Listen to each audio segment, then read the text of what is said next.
తామిచ్చిన 6 గ్యారంటీలు 420 హామీలు వాటిని ప్రజల దృష్టి వాటి నుంచి పక్కకు తీసుకుపోయే ప్రయత్నం ఏదైతే చేస్తున్నారో వదిలిపెట్టే సమస్య లేదు.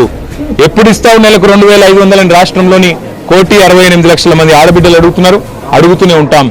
అట్లాగే ఎప్పుడు ఇస్తావు తులం బంగారం అని ఇవాళ పెళ్లిళ్లలో ఉండే ఆడబిడ్డల తల్లిదండ్రులు అడుగుతున్నారు, వదిలిపెట్టాం. ఎప్పుడు ఇస్తావు 4,000 పెన్షన్ అని చెప్పి ఇవాళ రాష్ట్రంలోని పెద్ద మనుషులు అడుగుతున్నారు, వాళ్ళ తరపున అడుగుతూనే ఉంటాం. అట్లాగే ప్రతి ఒక్క హామీని అమలు చేసేదాకా వదిలిపెట్టాం.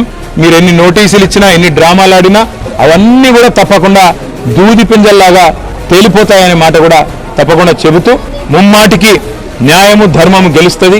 ముమ్మాటికి తెలంగాణకు మేలు చేసిన వాళ్ళని ఆ దేవుడు కాపాడతాడు. మీరు ఎన్ని చిల్లర ప్రయత్నాలు చేసినా వచ్చి 17 నెలల నుంచి మీరు చేస్తున్నాయని చిల్లర ప్రయత్నాలే. ఈ కమిషన్ అని ఆ కమిషన్ అని ఈ ఎంక్వైరీ అని ఆ ఎంక్వైరీ అని. అందుకే నేను చెప్పేది ఈ 3D మంత్రం ఎక్కువ రోజులు నడవదు. ఈ డిసెప్షన్, డిస్ట్రక్షన్, డిస్ట్రాక్షన్ అనే మీ ఆలోచన ఏదైతుందో ఎక్కువ రోజులు నడవదు. తప్పకుండా తెలంగాణ ప్రజలు తిరగబడే రోజు కూడా వస్తుంది.